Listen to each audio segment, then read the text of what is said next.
empatía, dice. Y la empatía, déjame pensar. Qué pregunta difícil.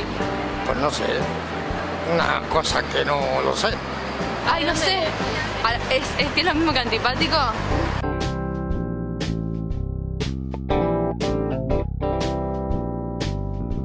Buen rollo con alguien, que te lleves bien, o sea que es una cosa parecida a eso.